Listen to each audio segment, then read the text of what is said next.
संक्षिप्त शिवपुराण रुद्र संहिता। सज्जनों, आज आपको शिवपुराण में शिव पूजन की सर्वोत्तम विधि का वर्णन करूंगा।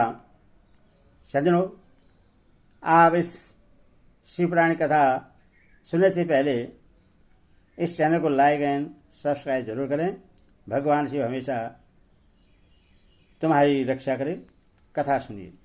शिव पूजन की सर्वोत्तम विधि का वर्णन। ब्रह्मा जी कहते हैं, अब मैं पूजा की सर्वोत्तम विधि बता रहा हूं, जो समस्त अभिष्टता सुखों को सुलभ कराने वाली है। देवताओं तथा ऋषियों, तुम ध्यान देकर सुनो। उपासक को चाहिए कि वह ब्रह्म मुहूर्त में शयन से उठकर जगदम्बा पार्वती से भगवान शिव का स्मरण करे तथा हाथ जोड़ मस्तक झुकाकर भक्तिपूर्वक उनसे प्रार्थना करे। देवेश्वर उठिए उठिए, मेरे हृदय मंदिर में शयन करने वाले देवता उठिए। उमाकांत उठिए और ब्रह्मांड में सबका मंगल कीजिए। मैं धर्म को जानता हूँ, किंतु मेरी उसमें प्रवृत्ति नहीं होती। मैं अधर्म को जानता हूँ, परंतु मैं उससे दूर नहीं हो पाता। महादेव, आप मेरे हृदय में स्थित होकर मुझे जैसी प्रेरणा देते हैं वैसा ही मैं करता हूँ। इस प्रकार भक्तिपूर्वक कहकर और गुरुदेव की चरण पादुकाओं का स्मरण करके गांव से बाहर दक्षिण दिशा में मल मूत्र का त्याग करने के लिए जाएं। मल त्याग करने के बाद मिट्टी और जल से धोने के द्वारा शरीर की शुद्धि करके दोनों हाथों और पैरों को धोकर दतुन करें। सूर्योदय होने से पहले ही दतुन करके मुंह को 16 बार जल की अंजलियों से धोएं। देवताओं तथा ऋषियों, षष्ठी, प्रतिपदा, अमावस्या और नवमी तिथियों तथा रविवार के दिन शिव भक्त को यत्न पूर्वक दतुन को त्याग देना चाहिए। अवकाश के अनुसार नदी आदि में जाकर अथवा घर में ही भली बात स्नान करें। मनुष्य को देश और काल के विरुद्ध स्नान नहीं करना चाहिए। रविवार, श्राद्ध, संक्रांति, ग्रहण, महादान, तीर्थ, उपवास दिवस अथवा अशौच प्राप्त होने पर मनुष्य गर्म जल से स्नान न करें। शिव भक्त मनुष्य तीर्थ आदि में प्रभाव के समूह होकर स्नान करें। जो नहाने के पहले तेल लगाना चाहे उसे विदित एवं निषिद्ध दिनों का विचार करके ही तेलाभ्यंगम करना चाहिए। जो प्रतिदिन नियम पूर्वक तेल लगाता है उसके लिए किसी दिन भी ये तेलाभ्यंगम दूषित नहीं है, अथवा जो तेल इत्र आदि से वासित हो उसका लगाना किसी दिन भी दूषित नहीं है। सरसों का तेल ग्रहण को छोड़कर दूसरे किसी दिन भी दूषित नहीं होता। इस तरह देश काल का विचार करके ही विधि पूर्वक स्नान करें। स्नान के समय अपने मुख को उत्तर अथवा पूर्व की ओर रखना चाहिए। उतिछट वस्त्र का उपयोग कभी न करें। शुद्ध वस्त्र से इष्ट देव के स्मरण पूर्वक स्नान करें। जिस वस्त्र को दूसरे ने धारण किया हो अथवा जो दूसरों के पहनने की वस्तु हो तथा जिसे स्वयं रात में धारण किया गया हो वह वस्त्र उतिछट कहलाता है। उससे तभी स्नान किया जा सकता है जब उससे धो लिया गया हो। स्नान के पश्चात देवताओं, ऋषियों तथा पितरों को तृप्ति देने वाला स्नानांग तर्पण करना चाहिए। उसके बाद धुला हुआ वस्त्र पहने और आचमन करें। द्विजोतमो, तदंतर गोबर आदि से लीप पोत कर स्वच्छ किए हुए शुद्ध स्थान में जाकर वहां सुंदर आसन की व्यवस्था करें। वह आसन विशुद्ध काष्ठ का बना हुआ, पूरा फैला हुआ तथा विचित्र होना चाहिए। ऐसा आसन संपूर्ण अभिष्ट तथा फलों को देने वाला है। उसके ऊपर बिछाने के लिए यथा योगी मृगचर्म आदि ग्रहण करें। शुद्ध बुद्धि वाला पुरुष उस आसन पर बैठकर भस्म से त्रिवंड लगाएं। त्रिवंड से जप तथा तप और दान सफल होता है। भस्म के अभाव में त्रिपुंड का साधन जल आदि बतलाया गया है। इस तरह त्रिपुंड करके मनुष्य रुद्रांश धारण करे और अपने नित्य कर्म का संपादन करके फिर शिव की आराधना करे। तत्पश्चात 3 बार मंत्रोच्चारण पूर्वक आचमन करें। फिर वहां शिव की पूजा के लिए अन्न तथा जल लाकर रखें। दूसरी कोई भी जो वस्तु आवश्यक हो उससे यथाशक्ति जुटाकर अपने पास रखें। इस प्रकार पूजन सामग्री का संग्रह करके वहां धैर्यपूर्वक स्थिर भाव से बैठें। फिर जल, गंध और अक्षत से युक्त एक अर्घ पात्र लेकर उससे दाहिने भाग में रखें। उससे उपचार की सिद्धि होती है। फिर गुरु का स्मरण करके उनकी आज्ञा लेकर विधिवत संकल्प करके अपनी कामना को अलग न रखते हुए पराभक्ति से सपरिवार शिव का पूजन करें। एक मुद्रा दिखाकर सिंदूर आदि उपचारों के द्वारा सिद्धि बुद्धि सहित विघ्न हारी गणेश का पूजन करें। लक्ष्य और लाभ से युक्त गणेश जी का पूजन करके उनके नाम के आदि में प्रवण तथा अंत में नमः जोड़कर नाम के साथ चतुर्थ विभक्ति का प्रयोग करते हुए नमस्कार करें तथा ओम गणपति नमो अथवा ओम लक्षाभयुताय सिद्धि बुद्धि सहिताय गणपति नमो। तदंतर उनसे क्षमा प्रार्थना करके पुनः भाई कार्तिकेय सहित गणेश जी का पराभक्ति से पूजन करके उन्हें बारंबार नमस्कार करें। तत्पश्चात सदा द्वार पर खड़े रहने वाले द्वारपाल महोदय का पूजन करके सती साध्वी गिरिराज नंदिनी उमा की पूजा करें। चंदन कुकुम तथा धूप दीप आदि अनेक उपचारों तथा नाना प्रकार के नैवेद्यों से शिवा का पूजन करके नमस्कार करने के पश्चात साधक शिव जी के समीप जाएं। यथासंभव अपने घर में मिट्टी सोना चांदी धातु या अन्य पारे आदि की शिव प्रतिमा बनाएं और उससे नमस्कार करके भक्तिपरायण हो उसकी पूजा करें। उसकी पूजा हो जाने पर सभी देवता पूजित हो जाते हैं। मिट्टी का शिवलिंग बनाकर विधि पूर्वक उसकी स्थापना करें। अपने घर में रहने वाले लोगों को स्थापना संबंधी सभी नियमों का सर्वदा पालन करना चाहिए। भूत शुद्धि एवं मार्त का न्यास करके प्राण प्रतिष्ठा करें। शिवालय में दिग्पालों की भी स्थापना करके उनकी पूजा करें। घर में सदा मूल मंत्र का प्रयोग करके शिव की पूजा करनी चाहिए। वहाँ द्वारपालों के पूजन का सर्वदा नियम नहीं है। भगवान शिव के समय भी अपने लिए आसन की व्यवस्था करें। उस समय उत्तराभिमुख बैठकर फिर आचमन करें। उसके बाद दोनों हाथ जोड़कर तब प्राणायाम करें। प्राणायाम काल में मनुष्य को मूल मंत्र की 10 आवृत्तियां करनी चाहिए। हाथों से 5 मुद्राएं दिखाएं। यह पूजा का आवश्यक अंग है। इन मुद्राओं का प्रदर्शन करके ही मनुष्य पूजा विधि का अनुसरण करे। तदनंतर वहां दीप निवेदन करके गुरु को नमस्कार करें और पदासन या भद्रासन बांध कर बैठें अथवा उत्तानासन या अपर्यकासन का आश्रय लेकर सुखपूर्वक बैठें और पुनः पूजन का प्रयोग करें।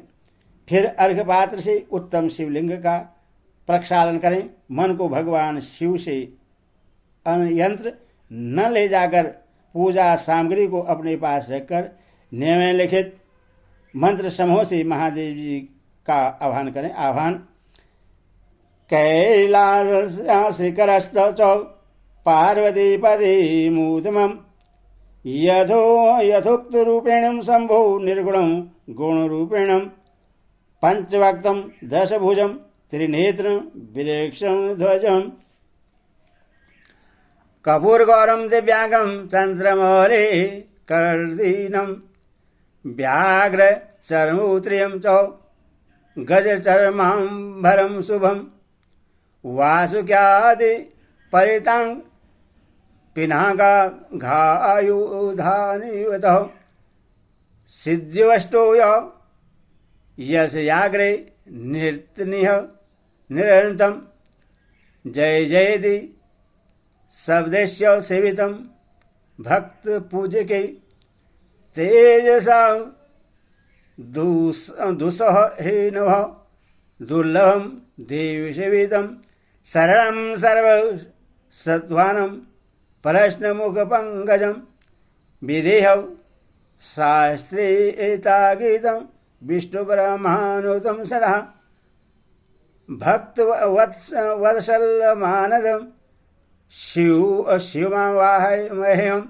जो कैलाश के शिखर पर निवास करते हैं, पार्वती जी के पति हैं, समस्त देवताओं से उत्तम हैं, जिनके स्वरूप का शास्त्रों में यथावत वर्णन किया गया है, जो निर्गुण होते हुए भी गुण रूप हैं, जिनके 5 मुख 10 भुजाएं और प्रत्येक मुखमंडल में 3-3 नेत्र हैं, जिनकी ध्वजा पर वृक्ष का चिन्ह अंकित है, अंकांत कपूर के समान गौर है, जो दिव्य रूपधारी चंद्रमा रूपी मुकुट से शोभित तथा सिर पर जटाजूट धारण करने वाले हैं, जो हाथी की खाल पहनते और व्याघ्र चर्म ओढ़ते हैं, जिनका स्वरूप शुभ है, जिनके अंगों में वासुकी आदि नाग लिपटे रहते हैं, जो पिनाक आदि आयुध धारण करते हैं, जिनके आगे 8 सिद्धियां निरंतर नृत्य करती हैं, भक्त समुदाय जय जयकार करते हुए जिनकी सेवा में लगे रहते हैं, दुष्ट और तेज के कारण जिनकी ओर देखना भी कठिन है, जो देवताओं से सेवित तथा संपूर्ण प्राणी को शरण देने वाले हैं, जिनका मुखारविंद प्रसन्नता से खिला हुआ है, वेदों और शास्त्रों ने जिनकी महिमा का यथावत गान किया है, कि विष्णु और ब्रह्मा भी सदा जिनकी स्तुति करते हैं, तथा जो परमानंद स्वरूप हैं, उन भक्त वत्सल शंभु शिव का मैं आह्वान करता हूँ। इस प्रकार सांब शिव का ध्यान करके उनके लिए आसन दें। चतुर्थ पद से ही कर्म से सब कुछ अर्पित करें तथा संभावाय हो सदा शिवाय नमः आसनम समर्पयामि इत्यादि आसन के पश्चात भगवान शंकर को पाद्य और अर्घ्य दें। फिर परमात्मा शंभु को आचमन करके पंचामृत संबंधी द्रव्यों द्वारा प्रसन्नता पूर्वक शंकर को स्नान कराएं। वेद मंत्रों अथवा समंत्रक चतुर्थ नाम पदों का उच्चारण करके भक्तिपूर्वक यथा योग्य समस्त द्रव्य भगवान को अर्पित करें। अभिष्ट द्रव्य को शंकर के ऊपर चढ़ाएं। फिर भगवान शिव को वारुण स्नान कराएं। स्नान के पश्चात उनके श्री अंगों में सुगंधित चंदन तथा अन्य द्रव्यों का यत्नपूर्वक लेप करें। फिर सुगंधित जल से ही उनके ऊपर जलधारा गिराकर अभिषेक करें। वेद मंत्रों षष्ठों अथवा शिव के 11 नामों द्वारा यथावकाश जलधारा चढ़ाकर वस्त्र से शिवलिंग को अच्छी तरह पोंछें। फिर आसनार्थ जल दें और वस्त्र समर्पित करें। नाना प्रकार के मंत्र के द्वारा भगवान शिव को तिल, जौ, गेहूं, मूंग और उड़द अर्पित करें। फिर 5 मुख वाले परमात्मा शिव को पुष्प चढ़ाएं। प्रत्येक मुख पर ध्यान के अनुसार यथोचित अभिलाषा करके कमल, शतपत्र, शंख पुष्प, कुश पुष्प, धतूरा, मंदार, द्रोण पुष्प, गुमा, तुलसी दल तथा बेलपत्र चढ़ाकर पराभक्ति के साथ भक्त वत्सल भगवान शंकर की विशेष पूजा करें। अन्य सब वस्तुओं का अभाव होने पर शिव को केवल बेलपत्र ही अर्पित करें। बेलपत्र संतृप्त होने से ही शिव की पूजा सफल होती है। तत्पश्चात सुगंधित चूर्ण तथा सुवासित उत्तम तेल, इत्र इत्यादि विविध वस्तुएं बड़े हर्ष के साथ भगवान शिव को अर्पित करें। फिर प्रसन्नतापूर्वक गुगुल और अगुर आदि की धूप निवेदन करें। तदनंतर शंकर जी को घी से भरा हुआ दीपक दें। इसके बाद निम्नलिखित मंत्र से भक्तिपूर्वक पुनः अर्घ दें और भाव भक्ति से वस्त्र द्वारा उनके मुख का मार्जन करें। रूप देहि यशो देहि भोग देहि जौ शंकरम भोक्ति मुक्ति फलम देहि गृहीत्वार्थं नमस्तुते। प्रभु शंकर आपको नमस्कार है। आप इस अर्घ को स्वीकार करके मुझे रूप दीजिए, यश दीजिए, भोग दीजिए तथा भोग और मोक्ष रूपी फल प्रदान कीजिए। इसके बाद भगवान शिव को भांति भांति के उत्तम नैवेद्य अर्पित करें। नैवेद्य के पश्चात प्रेम पूर्वक आचमन कराएं। तदंतर सांगोपाक तांबूल बनाकर शिव को समर्पित करें। फिर 5 बत्ती की आरती बनाकर भगवान को दिखाएं। उसकी संख्या इस प्रकार है: पैरों में 4 बार, नाभि के सामने 2 बार, मुख के समक्ष 1 बार तथा संपूर्ण अंगों में 7 बार आरती दिखाएं। तत्पश्चात नाना प्रकार के श्रोतों द्वारा प्रेम पूर्वक भगवान विष्णुध्वज की स्तुति करें। तदंतर धीरे धीरे शिव की परिक्रमा करें। परिक्रमा के बाद भक्त पुरुष साष्टांग प्रणाम करें और निम्नलिखित मंत्र से भक्तिपूर्वक पुष्पांजलि दें। पुष्पांजलि मंत्र: अज्ञानादि वा ज्ञानांगद पूजादि माया कीर्तन तदस्तु सफलम किरव्या तव शंकर ताव कस्त गद प्राण स्वस्थ्यो सदा मूढ़म यदि विज्ञाय गौरीश भूतनाथम प्रसिद्धम मे भूमौ स्खलित पादानम भूमिदेवा वल्लभम तवै जात पराधानम तवैव शरणम प्रभु। शंकर, मैंने अज्ञान से या जानबूझकर जो पूजन आदि किया है वह आपकी कृपा से सफल हो।